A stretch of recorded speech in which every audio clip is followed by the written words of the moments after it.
ce geste de toi viendra mon secours.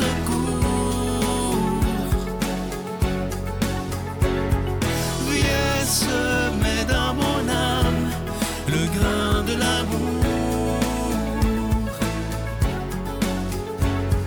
Je traverse un désert et je meurs de soif. Montre-moi le mystère qui garde la foi. Bon lundi, bienvenue à votre émission La Victoire de l'amour. J'espère que vous allez bien. On est déjà rendu à la fin du mois de novembre. C'est incroyable comment ça va vite. Je veux prendre le temps de vous remercier tout d'abord de tout cœur de votre générosité pendant la semaine du Téléthon. Alors merci de tout mon cœur. Évidemment, je vous invite à toujours être généreux à l'année, évidemment, afin qu'on puisse continuer ensemble de miser sur la priorité des priorités. Aujourd'hui, le sujet de ma chronique va peut-être vous faire sourire, mais je veux qu'on réfléchisse ensemble ce matin. Vous savez, on entend souvent, ça vous l'avez entendu, et vous le dites peut-être, et là, je ne veux pas juger personne, mais je veux qu'on comprenne ce matin. Souvent, vous m'écrivez en disant « Sylvain, je vais être opéré telle date, tel jour. Pourriez-vous m'envoyer des ondes positives? » Et là, moi, quand je lis ça, à chaque fois, je me disais, mais c'est quoi ça, des ondes positives? Ou envoyez-moi des pensées positives. On entend souvent des animateurs de radio, de télé, quand quelqu'un est malade, quand quelqu'un est décédé. Au lieu de dire le mot prière, on vous envoie des ondes positives. Alors, aujourd'hui, essayez de m'expliquer c'est quoi des ondes positives, parce que moi, je ne le sais pas. Honnêtement, là, ça marche pas, ça, là. Alors, si au lieu de demander à quelqu'un, surtout quand vous m'écrivez, c'est parce que vous êtes croyant, au lieu de me demander de vous envoyer des ondes positives, je vous dis tout de suite, je sais pas comment ça marche. Alors, j'y crois pas, premièrement, mais je crois en la puissance de la prière, par contre. Si vous dites à quelqu'un, envoie-moi des ondes positives, c'est une expression qui veut rien dire. Mais si vous dites à quelqu'un, vous avez le courage de dire à quelqu'un, je vis une épreuve présentement, pourrais-tu prier pour moi? Ça devient un acte de foi. Et moi, je vous le dis. Et lorsqu'on prie pour quelqu'un, il y a deux façons de prier. Si quelqu'un nous demande des ondes positives, entre guillemets, nous demande des prières, oui, on peut prier pour elle ou pour lui, c'est de toute beauté et le Seigneur nous demande de le faire. Mais il y a une autre façon de prier pour être encore plus à l'aide de l'autre. Si un exemple, moi, quelqu'un que je connais, proche de moi, me dit « ça va pas, j'ai besoin de prière », je pourrais dire, je m'en lave les mains, je prie pour toi, je passe à autre chose. Ou je peux dire au Seigneur, « Seigneur, mon ami, ça va pas bien maintenant pour elle ou pour lui. Dis-moi ce que je dois faire pour l'aider. Inspire-moi ce que je dois être pour aider mon ami. » Et là, ça devient une prière active. Oubliez jamais ça. C'est trop facile de dire « je vais prier pour toi ». Non. Je vais prier pour toi, mais je vais tout faire pour t'aider.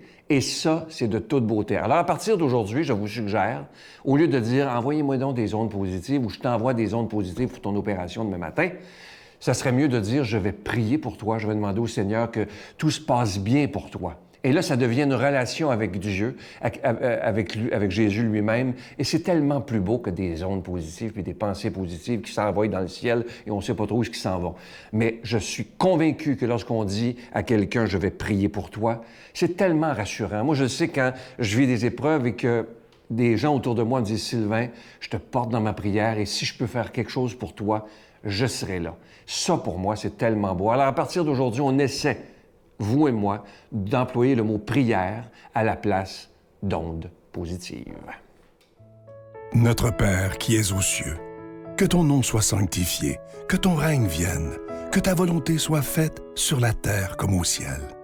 Donne-nous aujourd'hui notre pain de ce jour.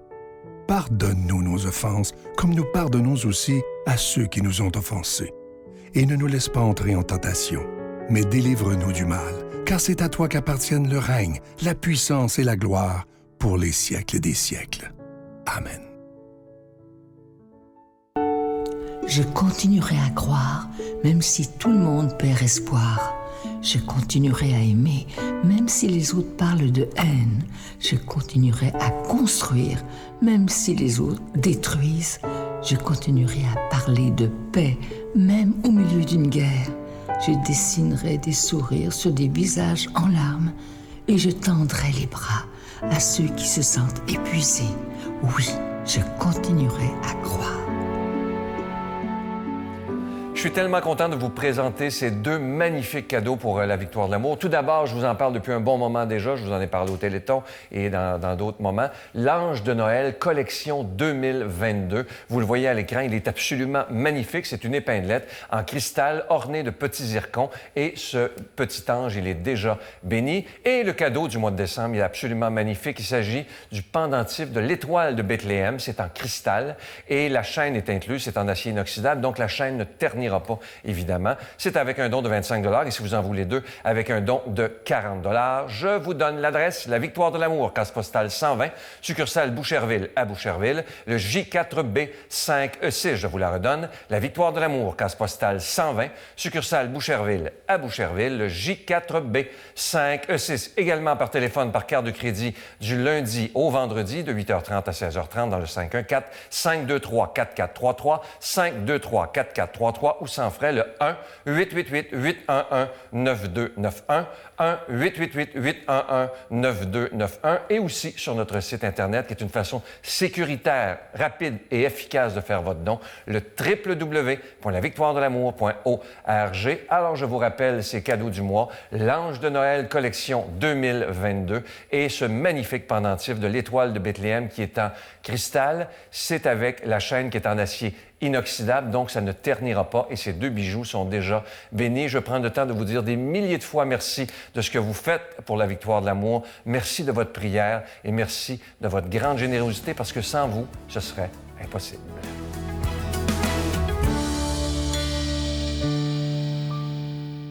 Mon Dieu, donnez-moi la sérénité d'accepter les choses que je ne peux changer, le courage de changer les choses que je peux et la sagesse d'en connaître la différence. Amen. Aujourd'hui, la parole de Dieu est proclamée par quelqu'un qu'on apprécie beaucoup. Il est pasteur à Trois-Rivières, le révérend Joël Lapierre.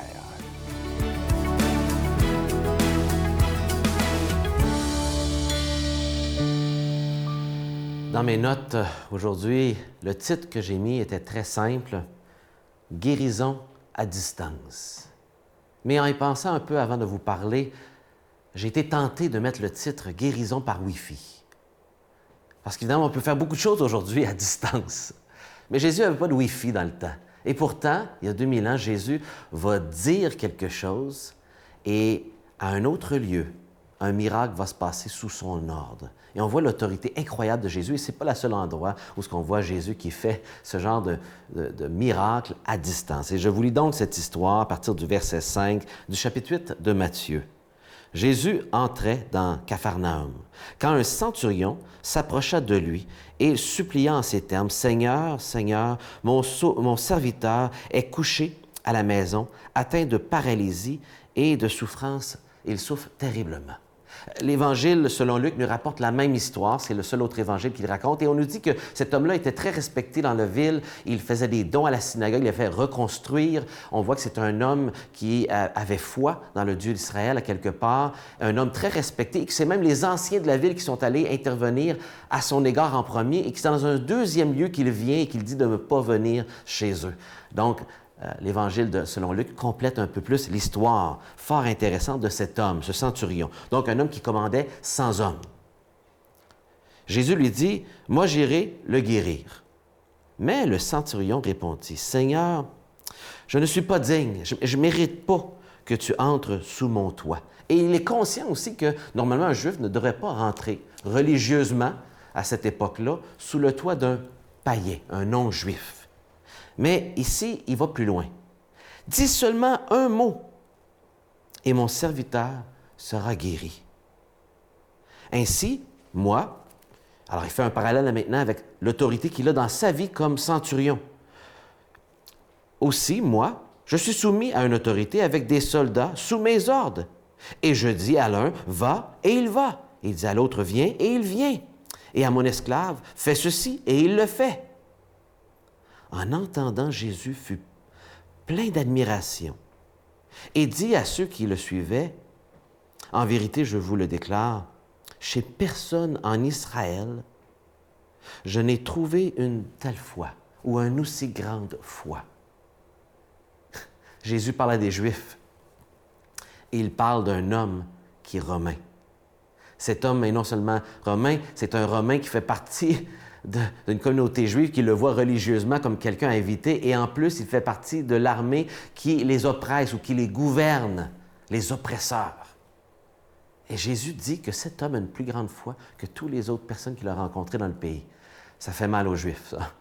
Et ce qu'il est en train de dire, c'est que Jésus ne regarde pas une foi religieuse. Jésus cherche et est sensible à une foi authentique en Dieu et dans la puissance de l'action de Dieu dans notre vie personnelle. Et cet homme nous montre quelque chose de fort intéressant. Il savait ce que c'était d'avoir l'autorité et il comprenait que si Dieu avait l'autorité, Jésus avait l'autorité du Père, il ne suffisait que pour lui de dire, et c'était suffisant, comme lui, comme commandant, n'avait qu'à dire, et on lui obéissait. Il connaissait ce que c'était la chaîne de commandement. Et il est en train de dire que parce que je suis soumis à quelqu'un, j'ai moi-même aussi de l'autorité envers d'autres qui m'obéissent. Vous savez, on cherche souvent à être boss, patron, en pensant qu'on va être libre. Et dans le fond, son autorité vient de sa soumission à une autre autorité. Fort intéressant.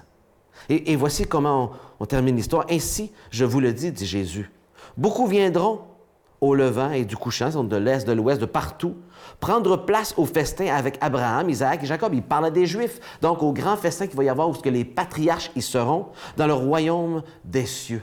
Il est en train de dire qu'il va y avoir des gens de toutes les nations. Jésus dérange beaucoup les Juifs religieux ici qui voient les nations comme des ennemis, comme des païens. Que ça ne m'intéresse pas. On veut garder le bon message, on veut garder la foi spéciale qu'on a pour nous. Et Jésus et tout l'Ancien Testament nous dévoilent que Jésus est Dieu Tout-Puissant. Le Père Céleste est intéressé aux gens de toute nation, toute couleur, toute culture. Et ça choque les Juifs. Mais ici, on voit un homme non-juif qui a compris et dont Jésus est admiratif de la foi. Wow! Cet homme laisse une impression durable alors qu'il va parler à des Juifs autour de lui, souvent dire « Mais vous avez si peu de foi » parce qu'ils étaient devenus religieux.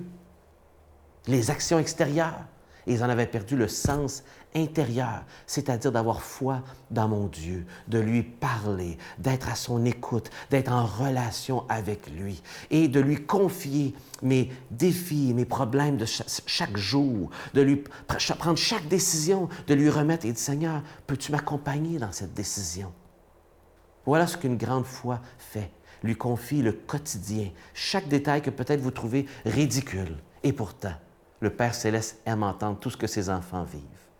Pourquoi ne pas lui faire confiance entièrement aujourd'hui? Je vous invite à le faire dans le nom de Jésus. Amen. Je vous salue Marie, pleine de grâce. Le Seigneur est avec vous.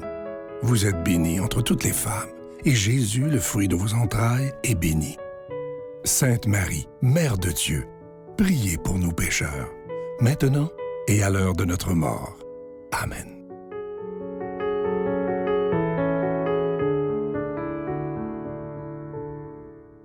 Il y a beaucoup de gens qui demandent si l'ange de Noël sera disponible au mois de décembre qui commence dans quelques jours. Oui, il sera disponible pendant tout le mois de décembre, mais moi, je vous promets une chose, c'est que dès qu'on a votre commande, et pour moi, c'est sacré, dès qu'on a votre commande, un exemple aujourd'hui, bien, ça va être posté aujourd'hui. Alors ça, vous avez ma parole. Au bureau, ils sont très organisés pour que vous receviez tout à temps et bien avant Noël. Alors merci de tout cœur. Je vous rappelle aussi, évidemment, ce magnifique cadeau du Téléthon et du mois de décembre, l'étoile de Bethléem, qui est en cristal, est absolument magnifique. Et ce bijou, comme l'ange de Noël, est déjà béni. Je veux encore une fois vous dire merci de tout cœur de ce que vous faites pour la victoire de l'amour. Grâce à vous, cette émission-là dure depuis bientôt 28 ans, imaginez. Et ça, c'est grâce à chacun et chacune d'entre vous. Pas grâce à moi, pas grâce à l'équipe, c'est grâce à nous tous ensemble, la belle famille que nous formons, que cette émission existe depuis bientôt 28 ans. Je veux vous souhaiter la plus belle des journées et je vous dis merci de tout mon cœur. À bientôt. Bye. J'ai appris à pardonner. Une cicatrice sera toujours là. Ah ben oui. Toujours. Le pardon, c'est pas l'oubli. Et voilà, pardon, c'est pas l'oubli. Mais il faut apprendre à pardonner parce que quand on pardonne à l'autre, on se fait du bien à soi. Oh, quand j'entends chanter Noël, j'aime